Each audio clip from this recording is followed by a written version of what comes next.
Labrīt, cienījamie klausītāji! Es jums stāstīšu par piedošanu. Kā praktiski piedošana draudzē. Puspazīstamās sabiedrībā, kur pazīst viens otru, varbūt pat darba vietās. Dievs grib, lai mēs esam gaisma pasaulē ar šo piedošanu. Tas ir pret Dieva dabu, ka mēs slēptos, ka mūs neredzētu. Jo Jēzus teica, kad ja aizdedz svecīti, to neliek zem pūra un apslēpj, bet to liek istabas redzamākā vietā, lai tā apgaismo visu. Jo tumsība bēg no gaismas, gaisma nebēg no tumsas. Mums jāpiedod, Jēzus teica savādāk, Dievs nepiedos. Iedomājieties, ko nopietni tas ir. Ja es nepiedodu, tad Dievs nepiedos. Un es būšu tas, kas nesīs to smagumu. Tādēļ Jēzus atnāca, lai nestu mums šo smagumu. Man ir draugs, Mikaels, viņš mācītājs, Gotlandē, tajā saliņā starp Zviedriju un Latviju. Viņš nevarēja savai mammiņai piedot, jo mammīte nemīlēja savu bērniņu. Un viņš mantoja jaunpiedzimšanu, un viņš redzēja, ka Dievs grib, lai viņš piedod savai mammiņai. Viņš to nespēja pats, viņš lūdz Jēzum, lai Jēzus panāk to, ka viņš piedotu. Tad tas notika. Viņš spēja piedot savai mamītei. Ja tu burbuļo kaut kāda nepiedošana pret kādu cilvēku, un tu tam cilvēkam gan tu gribētu norāt, sadot, pat nodurt vai sāpināt, sabraukt ar mašīnu, pašu cilvēku. Dievs tāds domas negrib, lai tu turi. Jo Jēzus teica vienā posmā Dieva vārdā, ka man pieder atriebība, es atmaksāšu. Patreiz mēs atrodamies žēlastības laikmetā no Jēzus miršanu un augšām celšanos, līdz kam viņš atnāks atpakaļ. Viņš atgriezīsies vienā nezināmā dienā. Es domāju, ka viņš atgriezīsies vienā no jūdu lieliem svētkiem, jo visā vecā derībā redzam to svētkus, viņi faktiski noturējuši tādā veidā, ka var atšifrēt evaņģēliju tur visam cauri. Viņi ir lieldienās, viņam ir arī visi tie notikumi, kā viņi svin to, ar tiem 4 kausiem, ar lieldienas jēru. Viss tas, tur ir bildes un attēli no evaņģēliju. Bet Dievs grib, lai mēs piedodam. Un tas ir, par ko visa Bībele runā. 1. Mūzes grāmatā, 1. nodaļā, īsi aprakstīts radības stāsts. Padomājiet, ko tas maksāja Dievam radīt pasauli. Tik maz tas ir aprakstīts Bībelē. Tad padomājiet par to, cik tas maksāja Dievam salīgt ar cilvēci un cilvēku. Pārējais Bībelē rakstīts par to. Un vēl kādā posmiņā pieminētā radība, bet visa Bībele stāsta par to, kā Dievs salīga ar cilvēku un ar cilvēci. Viņam pašam bija jādod savu dēlu, vienīgo mantinieku. Ir tikai viens perfekts cilvēks bijis virs zemes. Jēzus Kristus. Neviens cits nav perfekts. Dievs neieredz cilvēku ārējo stāvokli. Vienalga, vai tu esi direktors bijis, vai tu esi prezidents, vai tu esi tīrītājs, vai pat zaglis. Tie cilvēki, kas atšifrēja Jēzu, tad, kad viņš staigāja virs zemes, bija grēcinieki. Muitinieki, prostitūtas, zagļi, tie, kas viņu neatšifrēja, bija reliģiozie cilvēki. Tie, kam būtu bijis jāsaprot, kas bija Dievs, kam bija Dieva vārds uzticēts, tie viņu neatšifrēja.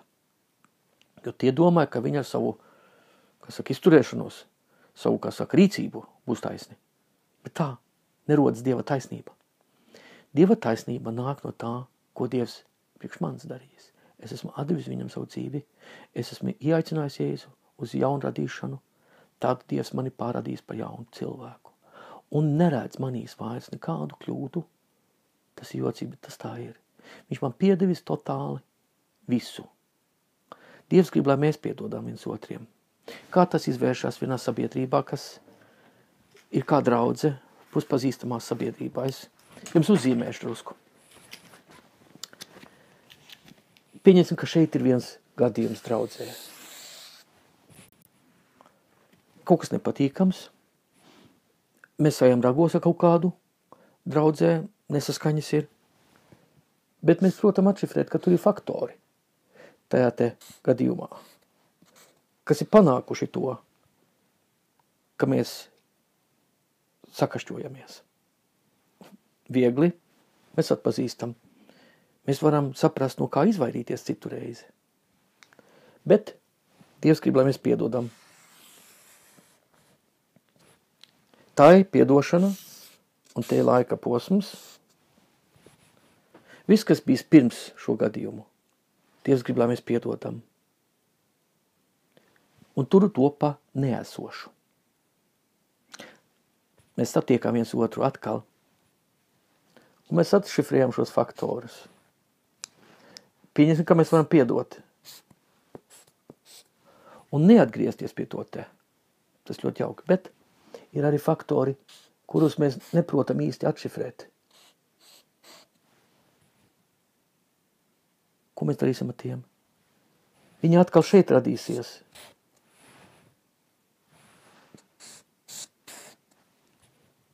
Dievs negrib, lai mēs sāktu veidot vienu jaunu tādu te gadījumu kā agrāk. Viņi var gadīties, bet ir atkal piedošana. Un Jēzus atbildēja, kad viņam jautāja, cik reizes man jāpiedod. 7 reizes, kad mācekļi jautāja viņam. Ne, 70 reizes 7. Tas nozīmē, neskaitāmas reizes. Nesēd tu un skaiti 70 reizes 70, cik tas sanāk. Un tas novelk svītriņu un buku par to cilvēku, cik reizes tu esi viņam piedevis. Un tā tas nebija domāts. Bet Dievs grib, lai mēs arī šādu te neveidojam. Pieņemsim, ka mēs esam piedevuši viens pēc kārtas tādus, bet mēs sākam attapties. Lūksim Dievu, lai viņš var mums parādīt šos te gadījumus. Kas tie tādi ir? Lai mēs viens otru nekaitinātu. Jo nepiedošana viens pret otru traucē. Traucē mums dabūt lūkšanas atbildes, ja mēs nepiedodam viens otriem. Jēzus grib, lai mēs piedodam. Un es ierosinu, ka mēs īsi lūksim Dievu, lai Dievs mums atklāja, kas būtu šī nepiedošana. Pielūksim Dievu. Debesu Tēvs, mēs nākam pie Teviem Jēzus vārdā. Mēs to lūdzam atklāj mums to, kas būtu šī nepiedošana mūsu dzīvēs, viens pret otru, kas tie ir tie faktori. Tu gribi svētīt mūs. Debesu Tēvs, tu gribi mums svētīt. Dot. Tik lielu, ka mēs paši to nespējam savākt. Un tu negribi, lai mēs cīnāmies un spūrjamies paši, lai šo svētību sagrābtu. Bet tā nāks, un tu mums to iedosi tā, ka mums nav jābēdājās. Tu gribi mums dot svētību, lai mēs svētītu citus cilvēkus ar tiem. Tur ir nolūks ar svētību, lai tā ietu tālāk. Kungs Jēzu, mēs tev pateicamies, ka tu miri un augšām cēlies, ka tu piedevi mums visas muļķības, ko mēs esam darījuši, kuras mēs darām un darīsim. Dodi mums spēku piedot, padari mums piedodošus, lai mēs spētu piedot saviem tuvajiem kaimiņiem, līdzcilvēkiem, līdzniekiem, pat arī nedraugiem. Jo tu krāsi kvēlojošas ogles uz viņu galvām, ja mēs viņiem piedosim. Un tas nav, lai tu viņiem atrieptos, bet lai tu arī viņiem piedotu.